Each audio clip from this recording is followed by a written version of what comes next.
Now we can get into the technical foul game of the week. Yeah, we had scramble to get this one put in. And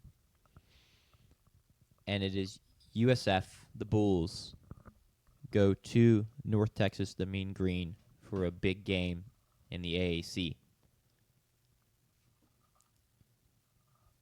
Both teams, South Florida has a loss. North Texas is undefeated. USF is favored on the road by 1.5. Any initial thoughts on this game, or do you want me to give my thoughts? It was a last-minute ad, so I don't know what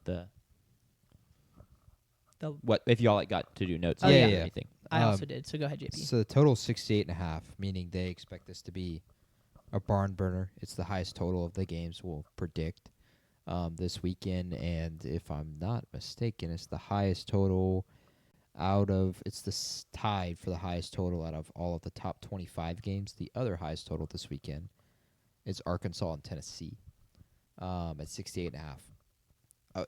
These kind of games with where it's not like these teams are not built on depth of talent. I think quarterback play makes the biggest difference in it, and I think we actually have a really good matchup in Byron Brown and Drew Messmaker. Messmaker is not. It makes sense that he's the quarterback at North Texas because he's not great from a mechanics standpoint. Well, you know why, right?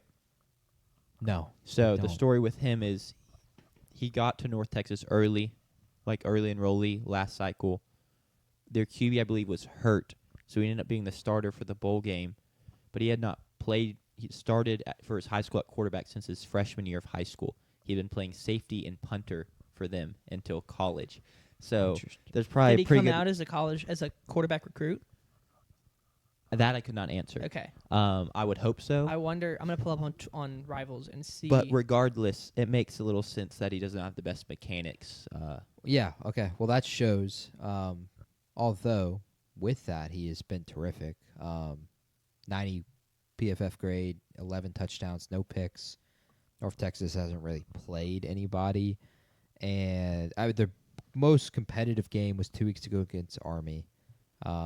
They had a big win at Western Michigan, but against Army, and Army turned it over twice very early on with fumbles, and it helped North Texas a ton, gave them short fields, and they took advantage of it. So this team is kind of on par with Army, but a lot of these American teams are going to be about the same. I just think, personally, Byron Brown is a better quarterback than Messmaker, and I think that's what's going to tell the story in the game. Whoever plays better at the quarterback position, I think, wins this game. I don't think this is a depth of talent kind of game because Carson Beck had worse numbers than Tommy Castellanos this weekend, but Carson Beck ended up winning the game. So I think it's one of those kind of games where the quarterback play tells the difference, tells the story, I should say. What's up? Go ahead. I was gonna say what's up, J-Dub, and then I was gonna say he is listed as a quarterback on Rivals. So Yeah. I guess they were going off of his freshman tape. 0 stars. Yeah, for sure. I definitely think Byron Brown has to play well for South Florida to win. North Texas has had some good rushing success. There's a guy I want to highlight, Caleb Hawkins, who's another true freshman for this North Texas team. Has been increased carries every week, like started at 6 week 1. I think got 16 this past week. But his stats so far, 7 touchdowns on 42 carries and 22 missed tackles forced on those 42 carries. So they can get him going. He was great against South Alabama last week. That was the game where he got his 16 carries.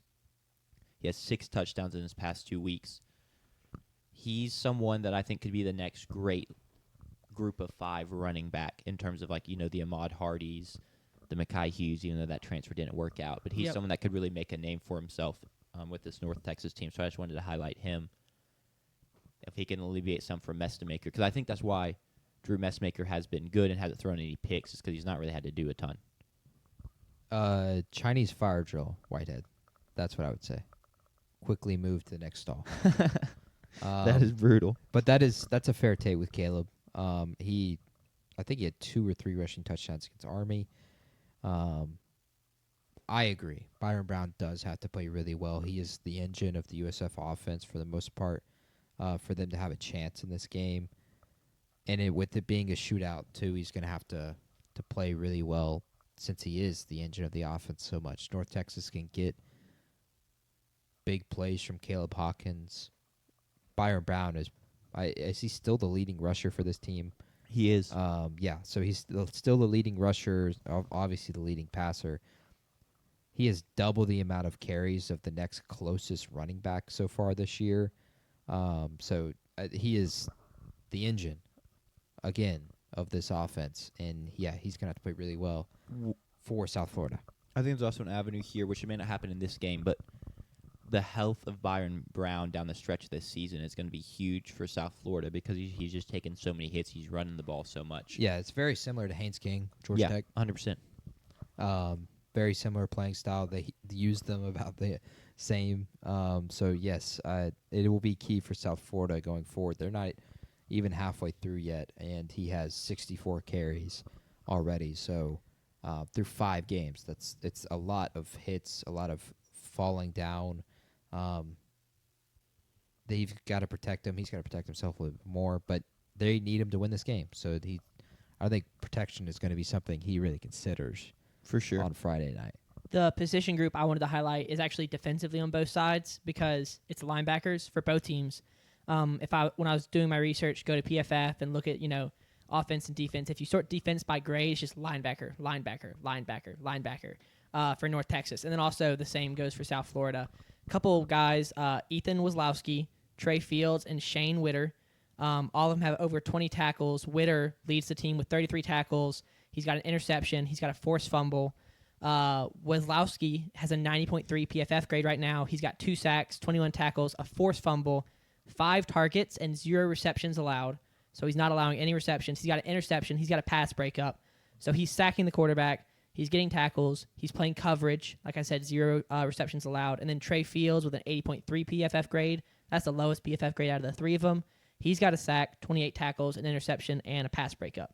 And then if you look on the other side, you have some more elite linebackers in Mac Harris, who has a 90.5 PFF grade, 14 pressures, 4 sacks, 31 tackles, and a pass breakup. And then Jalen Schuler, who leads the team in tackles, has a 64 PFF grade, but he's got 39 tackles, a sack, and a pass breakup. So the middle of the field defense for both these teams is very good. And especially when you've got a rushing quarterback, linebackers are one of the best counters for that. You put a guy in spy, or you just, watching the quarterback. That's one of your best counters for a dual threat quarterback. But the linebackers for these teams they're all great. Sure. Brody plays for the Mean Green and has the last name of Wazowski, basically. So all I can think of is Mike Wazowski. But yeah, that's a good point, especially for the Mean Green linebackers facing Byron Brown. I think we're ready to pick this game, though. I mentioned earlier the spread is South Florida favored by 1.5. Sanders, what's your pick?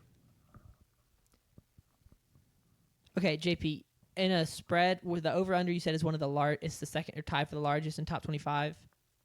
For total. For total. Total points. What did I say, over-under? You said spread. Spread. Total is one of the tied for the largest total. Yeah, 34 apiece. What does that typically do? I feel like when you have larger totals, I feel like spreads would typically be farther apart, or am I backwards on that? Because when you have more points scored, there's more variance, like you win by a touchdown. Like, if points are being scored super quick by both teams, it's a lot easier to find yourself in a 2-touchdown game or a touchdown game as opposed to a game that's going to come down to like a field goal. I don't think they're really related that much. Okay. I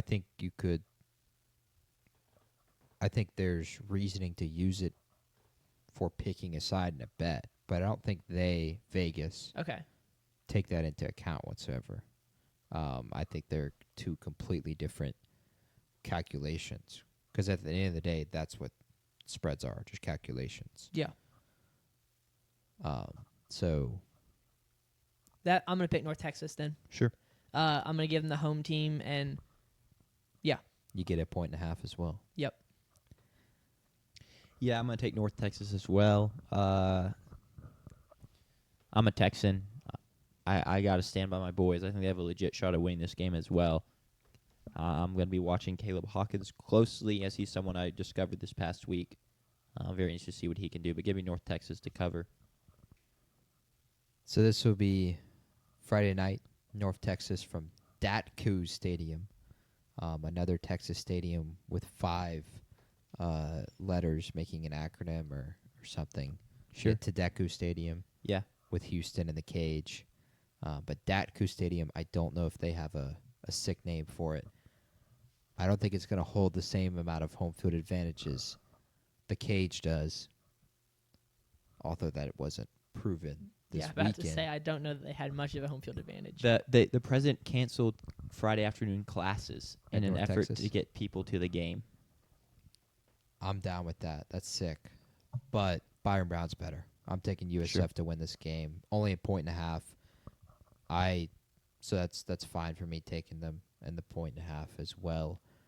I think Byron Brown's better, and I want to get a leg up on y'all. So Sure. give me the Bulls to win against the Mean Green. I'm interested to see what the uniform contrast could be here, because this could be a very interesting green on green contrast. But we'll see. Andrew McBride, does this change your pick, JP? Because the North Texas mascot is Scrappy the Eagle. That's no freedom. Yeah. R.I.P. freedom. R.I.P. freedom. Cool. Well, we'll find out. There feels more pressure on me, honestly, now that I'm the leader. Yeah. In the pick'ems, so I really need to perform. And it just hopefully my lead is not like an insanity run where I'm only in the lead for 1 week and I relinquish it and never get it back. I would like to clarify too. It's only a lead In the college football. Correct. And That's I don't pretend to be an NFL guy, Okay. so we're just Good. going to ignore those numbers. Yeah. I'm putting all my stocks in my college football pick'ems and in winning that. I am 3-12 in the NFL, which is impressive. Yes. I sit at 5-10, and Sanders is 7-8. But yes, you do have the lead in college football after a big weekend this weekend. But like you said, after last weekend on our Sunday into Monday morning show, things can happen and change within a week. So go ahead and take my picks, because that's what we're due for. And Sure. go ahead and take USF -1.5.